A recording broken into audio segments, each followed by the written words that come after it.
ओम शांति। सुनेंगे आज 20/9/20 के बाबा के साकार महावाक्य। लेकिन आज की वाणी साकार नहीं, आज अव्यक्त महावाक्य है, क्योंकि अव्यक्त बाबा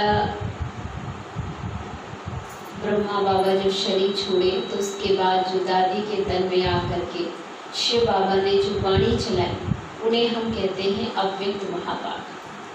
और जो शिव बाबा जब ब्रह्मा तन में आकर के मुरली चलाते थे तो वो थे साकार महावाक्य। तो आज है अव्यक्त।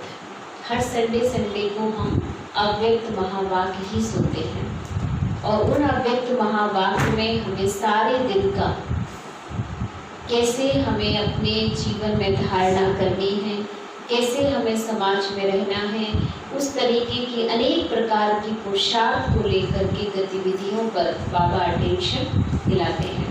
तो आज का टाइटल बाबा ने बहुत ही विशेष दिया है कि संगम युग जो है होली युग है, क्योंकि यही एक युग है जिसमें हम होली हंस बनने के युग में अपने आप को पवित्र बना करके और इस युग का अच्छा फायदा ले सकते हैं। तो आज की सारी मुरली बाबा की पूर्ण अटेंशन दिलाएगी। होली हंसों की सभा को देखेंगे और संगम युग पर बाबा को इन होली हंसों की क्या क्या आवश्यकताएं हैं और आने वाले टाइम में ये बच्चे बाबा के कार्य में कितना सहयोगी बन सकते हैं। तो चलते हैं आज प्यारे बाबा की मुरली के ओर। टाइटल नोट करेंगे, संगम युग होली जीवन का युग है।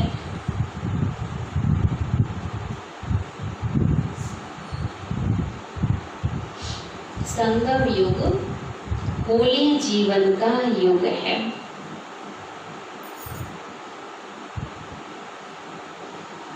आज बाप दादा सर्व स्वराज अधिकारी अलौकिक राज सभा देख रहे हैं। हर एक श्रेष्ठ आत्मा के ऊपर लाइट का चमकता हुआ क्या दिख रहा है बाबा को? ताज दिखता है। यही राजसभा होली सभा है।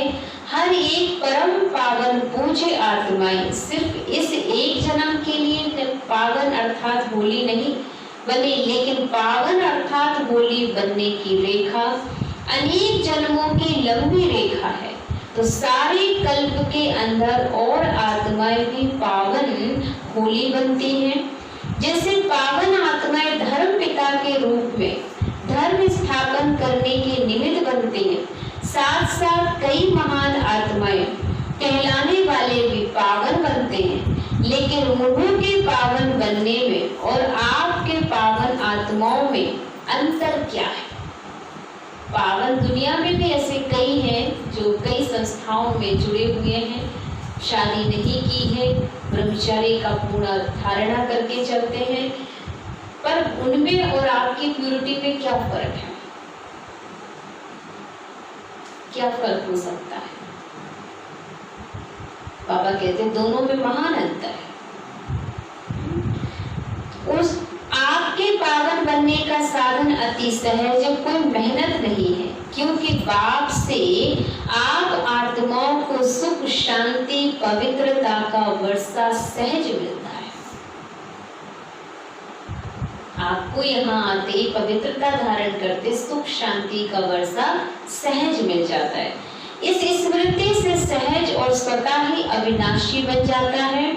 दुनिया वाले पावन बनते हैं लेकिन मेहनत से बनते और आप सहज बन जाते, क्योंकि आपको अपनी स्मृति याद आती है कि हम पहले भी पावन थे और फिर पावन बन रहे। हमारा तो नेचुरल गुण है, हमारी ही चीज है, कोई नहीं तो हम कर नहीं रहे, तो आपके लिए वो नेचुरल हो जाता है। आपको वहां आने वाला भविष्य दिखाई पड़ता है, क्योंकि पवित्र बनेंगे तभी हम पवित्र दुनिया में जा सकेंगे। वहाँ ऐसा कोई लक्ष्य नहीं है कि आप पावन बनेंगे तो पावन दुनिया में जाएंगे या पावन बन करके ही आप घर वापस लौट सकते हैं। ऐसा कुछ फोकस नहीं होता, नहीं पढ़ाता। बिल्कुल, इसलिए दुनिया वाले पावन बनते हैं लेकिन मेहनत से, और उन्हें 21 जन्मों के वर्षे के रूप में पवित्रता नहीं प्राप्त होती है। आज दुनिया के हिसाब से होली का दिन कहते हैं, वही होली मनाते हैं और आप स्वयं परमात्मा के रंग में रंगने वाले होली आत्माएं बन जाते हो। एक मनाना और एक बन जाना, दोनों में महान अंतर है। तो बनना सबसे स्पेशल होगा या सिर्फ मनाना? बनना सबसे महत्वपूर्ण है कि हम होली बन गए, होली माने पवित्र बन गए, और वहां सिर्फ होली मना रहे हैं, पर फिर भी उस दिन सबसे ज्यादा अशुद्धता करते हैं। इसलिए बाबा कहते हैं होली मनाते हैं और आप स्वयं ही परमात्मा के रंग में रंगने वाले होली आत्माएं बन जाते हो। वह रंग लगाते हैं और आप रंग में रंग जाते हो। ये प्रेम का रंग है। मनाना थोड़े समय के लिए होता है, बनना जीवन भर के लिए होता है। किसी का बन जाना, किसी के रंग में सदा के लिए रंग जाना, ये सदा काल का नशा है। और सिर्फ रंग तो 2-4-5 दिन के अंदर साफ हो ही जाएंगे। वह दिन मनाते हो और आप होली जीवन बनाते हो। ये संगम ही होली जीवन का युग है। तो रंग में रंग गए अर्थात अविनाशी रंग लग गया, जो मिटाने की आवश्यकता नहीं है। सदा काल के लिए बाप समान बन गए तो संगम पर निराकार बाप समान कर्मातीत निराकारी स्थिति का अनुभव करते हो और 21 जन्म ब्रह्मा बाप समान सर्वगुण संपन्न संपूर्ण निर्विकारी श्रेष्ठ जीवन का समान अनुभव करते हो। बाप समान जीवन अनुभव करते हो। तो आपकी होली है संग के रंग में बाप समान बनना। ऐसा पक्का रंग हो जो समान बना दो। ऐसी होली दुनिया में कोई खेलते हैं? बाप समान बनाने की होली खेलते आते हैं। कितने भिन्न भिन्न रंग बाप द्वारा हर आत्माओं पर अविनाशी चढ़ जाते हैं। ज्ञान का रंग, याद का रंग, अनेक शक्तियों के रंग, गुणों के रंग, श्रेष्ठ दृष्टि, श्रेष्ठ वृत्ति, श्रेष्ठ भावना और श्रेष्ठ कामना स्वतः सदा बन जाए। यह रूहानी रंग कितना सहज चढ़ जाता है। होली बन गए अर्थात होली हो गए। होली बन गए अर्थात होली हो गए। वही होली मनाते हैं। जैसे गुण है वैसा रूप बन जाते हैं। उसी समय कोई उन्हों का फोटो निकाले तो कैसा लगेगा? जैसी होली में रंगे हुए हैं और वो रंग वाली फोटो निकालो तो कैसी लगेगी? चेहरा समझ में नहीं आएगा कि वही व्यक्ति है, कोई और भी है। वो फोटो आप रखते हो क्या अक्सर?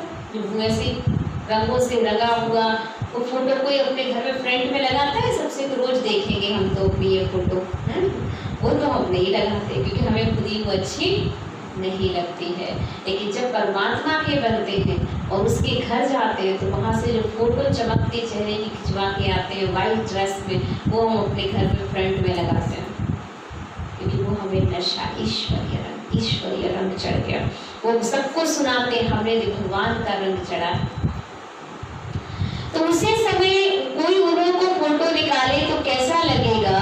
वह होली मनाकर क्या बन जाते हो और आप होली मनाते हो तो फरिश्ता सो देवता बन जाते हो।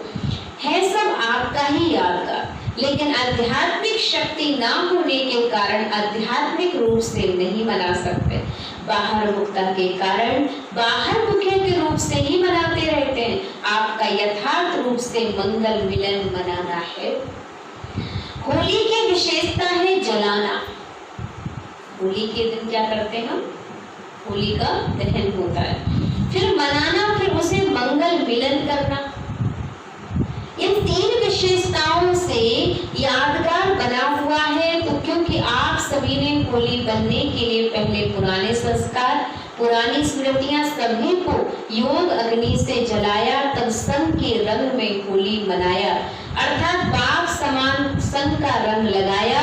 जब बाप का संग का रंग लग जाता है तो हर आत्मा के प्रति विश्व के सर्व आत्माओं परमात्म परिवार बन जाता है। तो परमात्म परिवार के होने के कारण हर आत्मा के प्रति शुभ भावना स्वतः ही और नेचुरल बन जाती है। इसलिए ही सदा एक दो में मंगल मिलन मनाते हैं, चाहे कोई दुश्मन क्यों ना हो, लेकिन उस दिन सभी गले मिलते हैं, सब प्यार से एक दूसरे के रंग में रंगते हैं। कहते हैं आज के दिन कहते बुरा ना मानो, होली है, कोई बात बुरा नहीं माने। तो बाबा कहता है जो पवित्र आत्माएं हैं, पवित्र आत्माएं भी एक दूसरे को ईश्वर के रंग में रंगती है और उनका संदेश सुनाती हैं, तो वो सच्ची जो कड़वाहट लगती कभी कभी ये सच्ची बातों की, पर उस दिन हमें भी समझना चाहिए कि बुरा नहीं मानो, क्योंकि पवित्र जीवन है। इसलिए इन बातों को बुरा मानने की आवश्यकता नहीं है कि हमने तो ये शास्त्रों में कभी सुना नहीं, पढ़ा नहीं, ये कौन सी नई नई बातें लेकर आ गए हैं। इसलिए पहले है बाबा ने कहा बनना, उसके बाद फिर है बनाना और फिर उसके बाद है फिर जलाना। ठीक है ना, तीनों काम करने हैं, बनना भी है, मनाना भी है और जलना भी है। जलना अर्थात अपने अंदर की जो भी होलिका दहन, जो अर्थात पांचों भूत विकार वासनाएं, ये सब चीजों का दहन हमें कर देना है। तो बाबा ने कहा तीनों काम करेंगे बच्चे, आश्रय संस्कार वाले हो, लेकिन इस रूहानी मंगल मिलन से उनको भी परमात्मा रंग का छींटा जरूर डालते। कोई भी आपके पास आएगा तो क्या करेगा, सबसे गले मिलना अर्थात श्रेष्ठ आत्मा समझ गले मिलना। ये बाप के बच्चे में ये प्यार का मिलन, शुभ भावना का मिलन उन आत्माओं को भी पुरानी बातें भुला देता है। भाई वे उत्साह में आ जाते, इसलिए उत्सव के रूप में यादगार बना लिया है। तो बाप से होली मनाना अर्थात अविनाशी रूहानी रंग में बाप समान बनना। वह लोग तो उदास रहते हैं, इसलिए खुशी मनाने के लिए ये दिन रखे हैं, और आप लोग तो सदा ही खुशी में नाचते और गाते हो, मौज मनाते रहते हो। जो ज्यादा पूछते हैं क्या हुआ, क्यों हुआ, कैसे हुआ, ये मौज में रह नहीं सकते। मूझने वाला कभी मौज में रह नहीं सकता, हर बात में बहस करते, क्यों हुआ, कैसे हुआ। जैसे होली में भी अगर कोई रंग डाल रहे, प्यार से नाच रहे, गा रहे, सब तरह से झूम रहे होते हैं, कलर डालते हैं एक दूसरे के ऊपर। अब वो सोचे ये तो बात होती, क्या हुआ, कैसे डाल रहे हो, कौन हो तुम, हम नहीं जानते, बहुत सारी बहस करें, तो वो जो आनंद लेने का वक्त है वो तो वो ले ही नहीं पाएंगे। उस वक्त किसी को भी नहीं दिखा, अपना ना कोई पराया देखा जाता है। वहाँ पे सब आपस में एक दूसरे से मिल करके उस समय एकता के सूत्र में बंधना होता है। तो ये बात है रियलिटी में आत्मा परमात्मा के मिलन का रंग की। इसलिए बाबा कहते हैं यहाँ क्यों, क्या, कैसे के क्वेश्चन नहीं करना है, आपस में प्यार से मंगल मिलन मेला करना है। आप त्रिकालदर्शी बन गए हो तो फिर क्या, क्यों, कैसे ये संकल्प उठ ही नहीं सकते, क्योंकि तीनों कालों को जानते हो। क्यों हुआ जानते हैं, पेपर है आगे बढ़ने के लिए। क्यों हुआ, नथिंग न्यू। क्यों हुआ मेरे साथ, क्यों मेरे साथ ऐसा किया गया, नथिंग न्यू, कोई नई बात नहीं है, पहले भी हुआ था फिर हो रहा है। अच्छा फिर क्यों हुआ, तो कोई बात नहीं, पेपर था, परीक्षा थी मेरी, इसमें मुझे पार होना है, मेरे साथ ऐसा क्यों होता। तो ये सारे प्रश्नों से हमें कहाँ जाना है, बाहर जाना है और आगे बढ़ना है। तो क्या क्यों का क्वेश्चन ही नहीं, जब कैसे हुआ, माया और मजबूत बनाने के लिए आई है और जाने वाली है गई।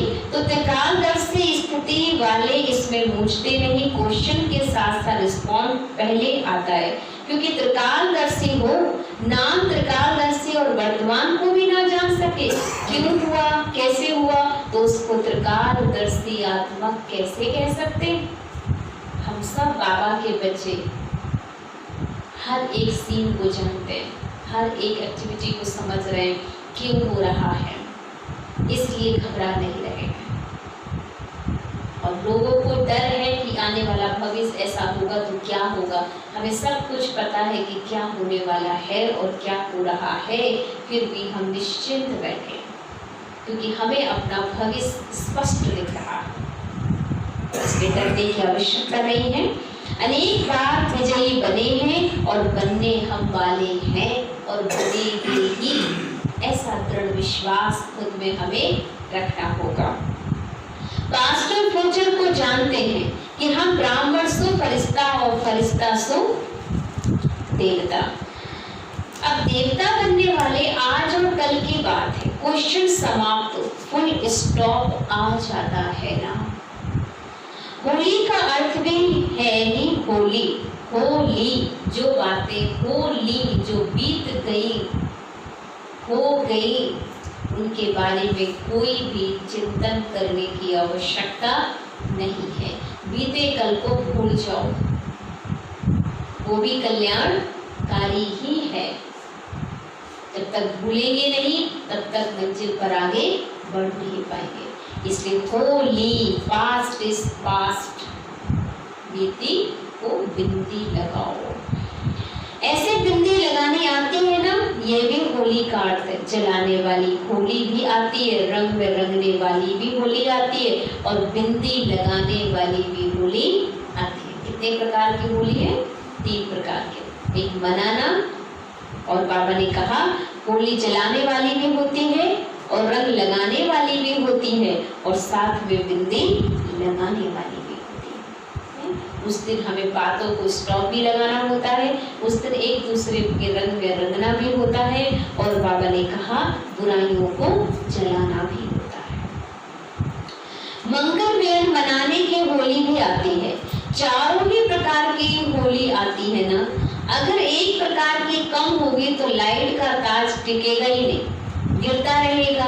ताज टाइम नहीं होता है तो गिरता रहता ना। चारों ही प्रकार की होली मनाने में पास हो। जब बाप समान बनना है तो बाप समान संपन्न भी है और संपूर्ण भी है। परसेंटेज की स्टेज में कब तक जिससे स्नेह होता ना, तो स्नेह को समान बनने में मुश्किल नहीं होता। स्नेही के समान बनना सहज होता है।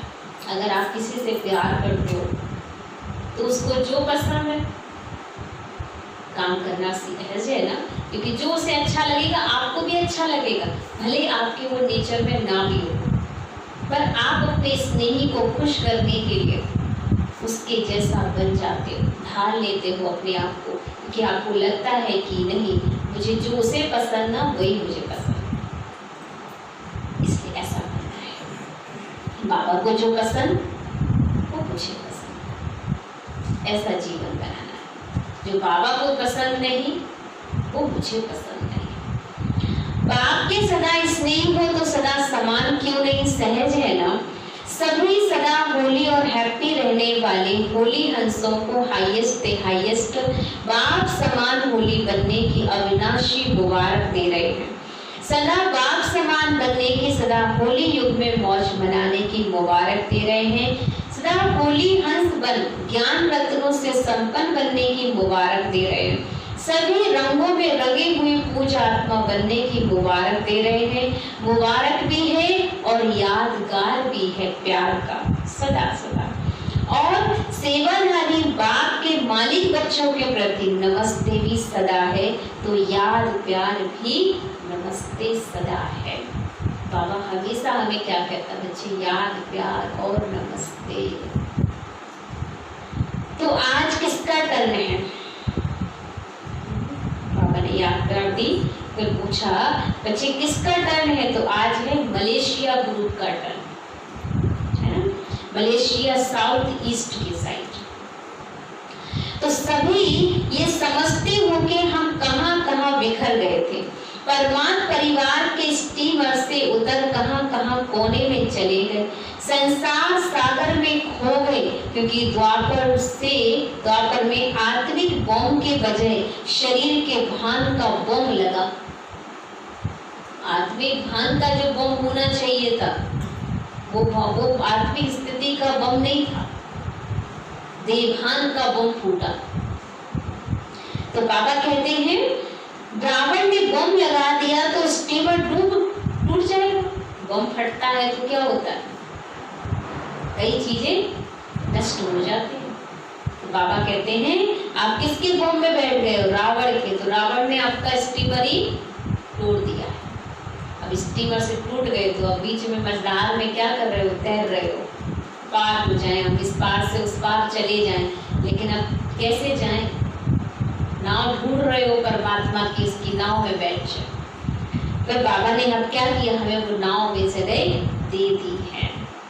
जो बाबा से प्रेम करते हैं वो हिलते डुलते तो है पर वो डूबते नहीं है, तैरते हुए उस स्टीमर में बैठ गए हैं। तो परमात्मा परिवार का स्टीमर टूट गया और कहां कहां चले गए, जहां भी सहारा मिला, डूबने वाले को जहां भी सहारा मिलता है। तो ये लेते हैं ना, आप सबको भी जिस धर्म जिस देश का थोड़ा सा भी सहारा मिला वहां आप पहुंच गए, लेकिन संस्कार तो वही है ना, इसलिए दूसरे जन्म धर्म में जाते भी अपने वास्तविक धर्म का परिचय मिलने से पहुंच गए, सारा विश्व में फैल गए थे ना। ये बिछुड़ना भी कल्याणकारी हुआ, जो अनेक आत्माओं का एक ने निकालने का कार्य किया, तो विश्व में परमात्मा परिवार का परिचय देने के लिए कल्याणकारी बन गए। सब अगर भारत में ही होते तो विश्व में सेवा कैसे होती, इसलिए कोने कोने में पहुंच गए। भाई जब डूब जाते हैं तो क्या होता है, कोई किस पार गया, कोई किस पार गया, है ना। अब जिसको जहाँ सहारा मिल गया उसने वहीं अपनी बस्ती बना, वहीं रहना शुरू कर दिया। तो बाबा कहते तुम थे तो मेरे बच्चे, सत्युग त्रेता तक तो मेरी नाव में बैठे रहते हो, उसके बाद फिर विकारों में रावण की भान में देवभान उसका बम फूटा देवीमान का, तो जिस स्टीमर से तो पूरे संसार सागर में बिखर गए, देश विदेश कहाँ कहाँ कोने कोने में फैल गए। लेकिन ये भी कल्याणकारी ही था, क्योंकि जब फैले तो उसके बाद बच्चे को बाबा ने भी निमित्त बनाया, एक बच्चे से अनेक बच्चों तक मैसेज पहुंचता गया और अनेक देशों में वो मैसेज पहुंचा, जिससे जो जो जहाँ जहाँ थे वहाँ पर उनका पैगाम भी देश के कोने कोने में पहुँच चुका है। ऐसे तो एक ही जगह सारे भारत में ही होते तो बाबा बस भारत को ईश्वर बनाता हो चला जाता, लेकिन इसलिए अच्छा ये भी कल्याणकारी। तो सोचो जरा कि बाबा हर बात में अगर कल्याण समझ सकता है तो हम बच्चे कल्याणकारी क्यों नहीं हो सकते। हमें भी तो ये समझ लेना चाहिए ना कि हर एक चीज में कल्याण समाया हुआ है। तो सभी मुख्य धर्मों में कोई ना कोई पहुंच गए, एक ही निकलता है तो हम चीज को जगाते जरूर है। बाप दादा भी 5000 वर्ष के बाद बिछड़े हुए बच्चों को देख करके खुशी होती है, आप सबको भी खुशी होती है ना। पहुंच तो गए, मिल तो गए। मलेशिया का भी VIP अभी तक नहीं आया है। सेवा के लक्ष्य से उन्हों को भी निमित्त बनाया जाता है, सेवा की तीव्र गति के निमित्त बन जाते हैं, इसलिए उन्हों को आगे रखना पड़ता है। पाप के लिए तो आप ही श्रेष्ठ आत्माएं हो, रूहानी नशे में तो आप श्रेष्ठ हो ना। कहाँ आप पूज्य आत्माएं और कहाँ वह माया में फंसे हुए अनजान आत्माओं को भी पहचान तो देनी है ना। सिंगापुर में भी अब वृद्धि हो रही है, जहाँ बाप के अनन्य रतन पहुँचते हैं तो रतन रत्नों को ही निकालते हैं। हिम्मत रख सेवा में लगन से आगे बढ़ रहे हैं तो मेहनत का फल श्रेष्ठ ही मिलेगा। अपने परिवार को इकट्ठा करना है, परिवार का बिछड़ा हुआ परिवार में पहुंच जाता है तो कितना खुश होते हैं और दिल से शुक्रिया गाते। तो यह भी परिवार में आकर कितना शुक्रिया गाते होंगे। निमित्त बन बाप का बना लिया, संगम पर शुक्रिया की मालाएं बहुत पड़ती हैं। अच्छा, अब अव्यक्त महावाक्य अखंड महादानी बनो। शिव बाबा ने महादानी बनने के लिए कुछ खास महावाक्य हम बच्चों के बीच रखे हैं आज, कि महादानी अर्थात मिले हुए खजाने बिना स्वार्थ के सर्व आत्माओं के प्रति देने वाले बनो। जो देने वाली महादानी आत्मा होगी वो बिना स्वार्थ के देती है, इसी वजह से उसे हम महादानी कहते हैं। निस्वार्थ ही होती है, स्व के स्वार्थ से परे आत्मा ही महादानी बन सकती है। जो अपना स्वार्थ सोचता है वो कभी महादानी नहीं बन सकता। अपना स्वार्थ ना हो, हमारा स्वार्थ विश्व को परिवर्तन करने का है, सिर्फ मेरा ही कल्याण हो जाए, मैं ही महान बन जाऊं, मैं ही देवी बन जाऊं, तो मैं बन जाऊंगी तो स्वर्ग थोड़ी आ जाएगा।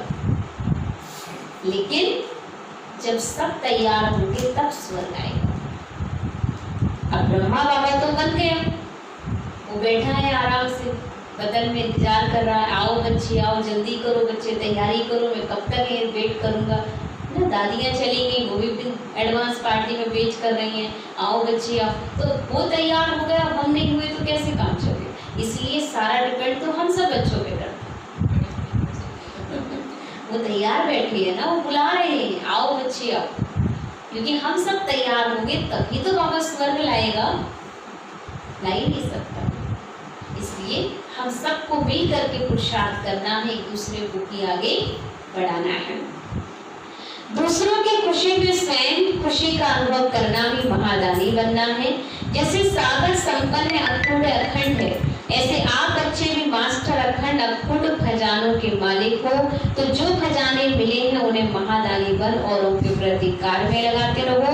जो भी संबंध में आने वाली भक्त व साधारण आत्माएं हैं, उनके प्रति सदा यही लगन रहे कि इन्हें भक्ति का फल मिल जाए। जितना रहम दिल बनेंगे उतना ऐसी भटकती हुई आत्माओं को सहज ही रास्ता बताएंगे। आपके पास सबसे बड़े से बड़ा खजाना क्या है बच्चों, बताओ? जो आते साथ बाबा ने हमें दिया, खुशी का खजाना। कौन सा खजाना है? खुशी का। आप इस खुशी के खजाने का दान करते रहो। जिसको खुशी देंगे वह बार बार आपको धन्यवाद देगा। दुखी आत्माओं को खुशी का दान दे दिया तो आपके गुण गाएंगे, उसमें भी महादानी बनो, क्योंकि जितना बांटोगे उतना चीज बढ़ती है, वो कभी कम नहीं होती। ये ध्यान रखो, खजाना बांटने से बढ़ता है, छुपाने या रखने से नहीं बढ़ने वाला। इसलिए खुशी का खजाना बांटो, अपने हमजींस को जगाओ, रास्ता दिखाओ। अब समय प्रमाण अपने दूर हर कर्मेंद्रियों द्वारा महादानी व वरदानी बनो। मस्तक द्वारा सर्व को स्वस्वरूप की स्मृति दिलाओ। नैनों द्वारा स्वदेश और स्वराज का रास्ता दिखाओ और मुख द्वारा रचयिता और रचना के विस्तार को स्पष्ट कर ब्राह्मण सुदेवता बनने का वरदान दो। हस्तों द्वारा सदा सहज योगी कर्म योगी बनने का वरदान दो। चरण कमल द्वारा हर कदम आप फॉलो फादर कर हर कदम में पदमों की कमाई जमा करने के महादानी बनो। ऐसे हर कर्मेंद्रियों से महादान वरदान देते चलो। मास्टर दाता बन परिस्थितियों को परिवर्तन का, कमजोर को शक्तिशाली बनाने का, वायुमंडल व वृत्ति को अपनी शक्तियों द्वारा परिवर्तन करने का, सदा स्वयं को कल्याण अर्थ जिम्मेवार आत्मा समझ हर बात में सहयोग व शक्ति के महादान व वरदान देने का संकल्प करो। मुझे देना है, मुझे करना है, मुझे बदलना है, मुझे निर्माण करना है। ऐसे ओटो सो अर्जुन, मुझे सब कुछ करना, कोई करे या ना करे मुझे से कोई फर्क नहीं पड़ना चाहिए, पर मुझे करना है। अर्थात दातापन की विशेषता धारण करो। अब हरेक आत्मा प्रति विशेष अनुभवी मूर्त बन, विशेष अनुभवों की खान बन, अनुभवी मूर्त बनने का वरदान महादान करो, जिससे हर आत्मा अनुभव के आधार पर अंगद के समान बन जाए। चल रहे हैं, कर रहे हैं, सुन रहे हैं, सुना रहे हैं नहीं, लेकिन अनुभवों का खजाना पा लिया है। ये बात ना हो, कर तो रहे हैं, चल तो रहे हैं, सुनते तो रोज ही मुरली हैं, पहुंच ही जाएंगे, ये सब गे माना गया काम से। ये वर्ड बाबा को पसंद है। बस अब हम अनुभवी बन गए, पाना था सो पा लिया, अब क्या बाकी रहा, कुछ और नहीं चाहिए। हमें जो चाहिए था वो हमारे बाबा ने हमको दे दिया। शुक्रिया बाबा, ऐसे दिल से बाबा का लाख लाख शुक्रिया करो। ऐसे गीत गाते खुशी में झूलते और झूमते रहो।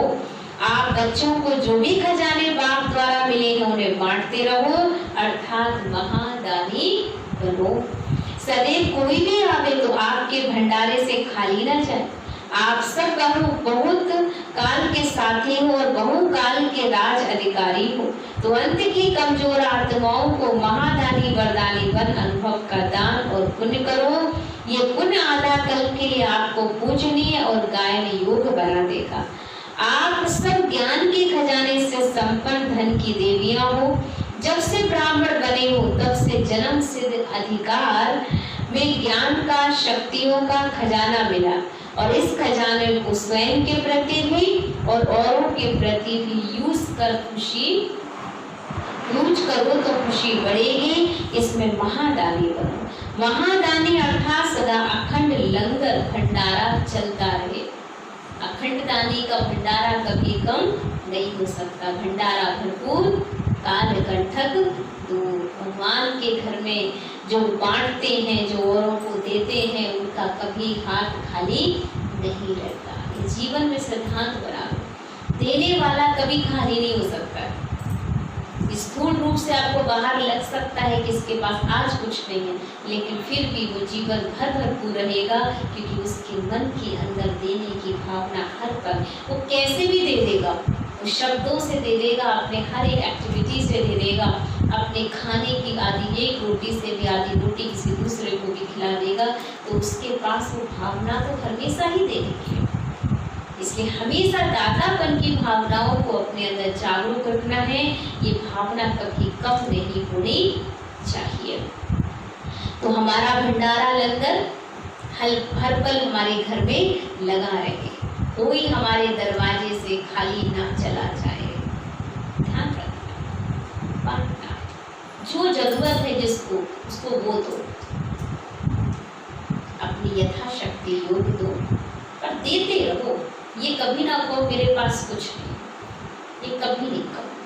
कोई भी आपके यहाँ ये कभी किसी से भी नहीं कहो हम तो ऐसे ही हैं, हमारे पास तो कुछ है ही नहीं। अगर आपने ये कह दिया तो वो तथास्तु कह के चला जाएगा। कुछ है ही नहीं तो तथास्तु, ठीक है, जीवन भर अब कुछ है ही नहीं आपके पास।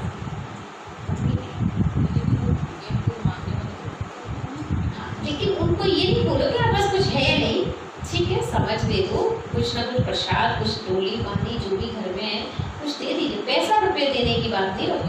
उनको ये थोड़ी को हमारे घर में पैसा नहीं है, नहीं मांगते तो कहते भैया ठीक है, फिर आप हमारे घर में जो है हम वो देंगे आपको, आप ये लीजिए। बाकी तो ऐसे तो फिर किसी से वो बाबा ने कहा देने के लिए बोला ही नहीं है। हमें तो ज्ञान धन बांटना है ना, हमें संस्कार बांटने हैं, और आवश्यकता पड़े तो खाना दो, भूख है खाना खाइए। पैसा रुपया देने का कोई भगवान ने कहा हमें शिक्षा नहीं दी।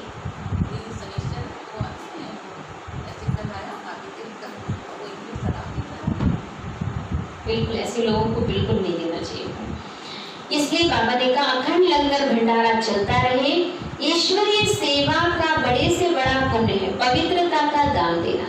पवित्र बनना और बनाना ही पुण्य आत्मा बनना है, क्योंकि किसी आत्मा को आत्मघात महापाप से छुड़ाते हो। आप पवित्रता आत्मघात है, पवित्रता जीदान है। पवित्र बनो और बनाओ, यही महादान का पुण्य आत्मा बनो।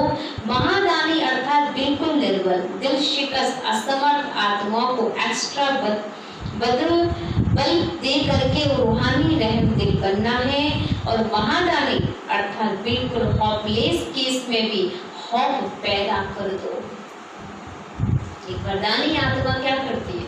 हॉपलेस, जो एक आशा रहित व्यक्ति में भी एक उमंग, एक आशा का दीपक जगा देती है। तो मास्टर रचयिता बन प्राप्त हुई शक्तियों को व प्राप्त हुए ज्ञान, गुण व सर्व खजानों औरों के प्रति महादानी बनकर देते चलो। दान सदा ही बिल्कुल गरीब को दिया जाता है। जिसके पास है उसको क्या देने की जरूरत है, उसको दिया जाता है उसके पास कुछ है नहीं। और सबसे पहली चीज अगर किसी को आवश्यकता है तो वो रोटी कपड़े की जरूरत होगी, वो दे सकते हैं। पैसे से क्या होगा, वही तो चीज खरीदेंगे ना। पेट भर के यहाँ बैठो, खाना खाओ, जो वस्त्र चाहिए वो भी करके दे दो। आपको काम चाहिए, हम काम दिलवा देंगे, करो तो सही, करने की चाहत तो रखो। दिल जाता है इसलिए गरीब को दिया जाता है, बेसहारे को सहारा दिया जाता है। तो प्रजा के प्रति महादानी व अंत में भक्त आत्माओं के प्रति महादानी बनो।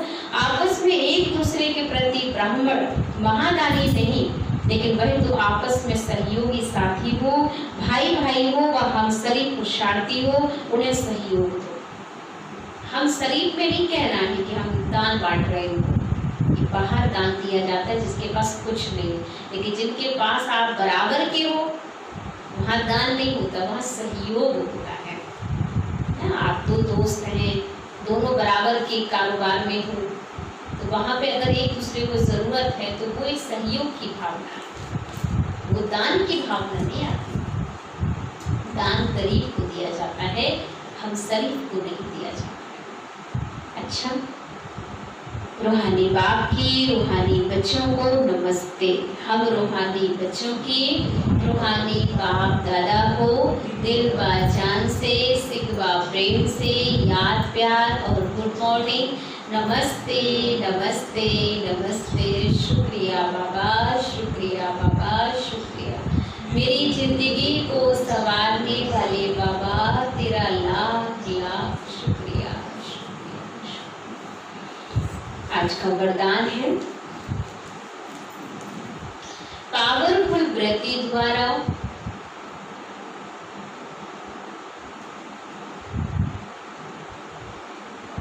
मनसा सेवा करने वाले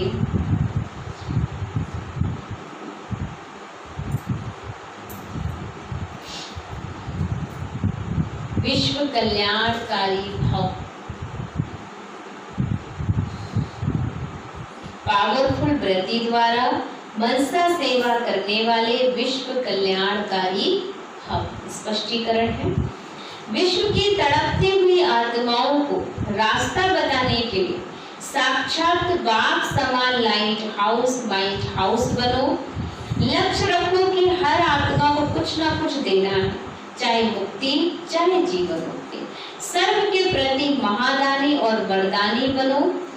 अभी अपने अपने स्थान की सेवा तो करते हो, लेकिन एक स्थान पर रहते मनसा शक्ति द्वारा वायुमंडल वाइब्रेशन द्वारा विश्व सेवा करो।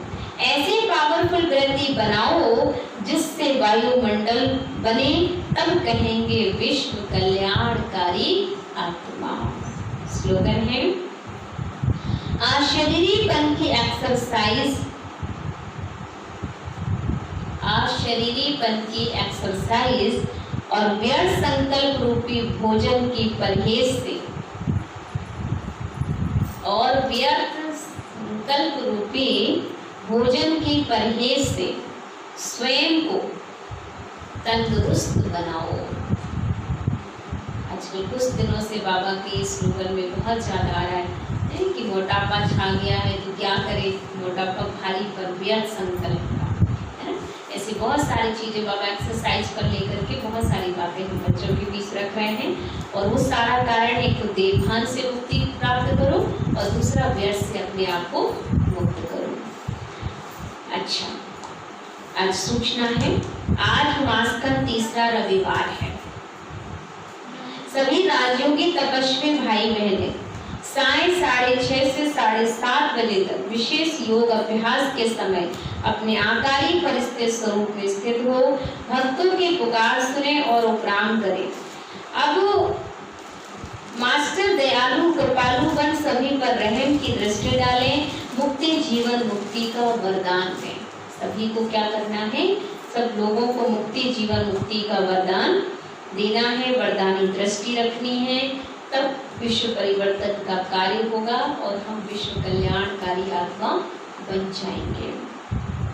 तो संगम युग है, होली हंस, होली जीवन का युग है, अर्थात कि हमेशा पवित्र बनने का युग है। इस जीवन में हमें स्वयं को पावन बना करके पूरे विश्व में धरा को पावन बनाना है। ओम शांति। वो भी चलते हैं, बाबा की याद में बैठेंगे और बाबा को भोग स्वीकार कराएंगे।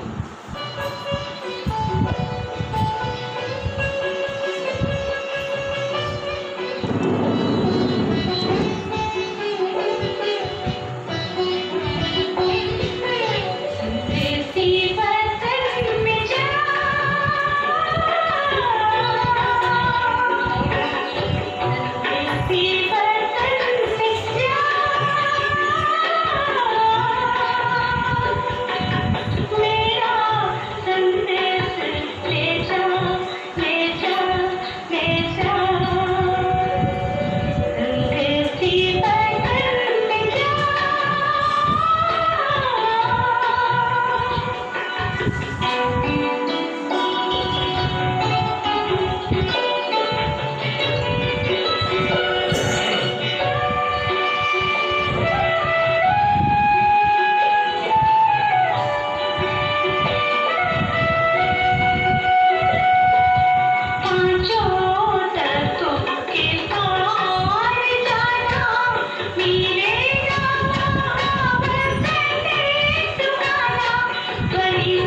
है।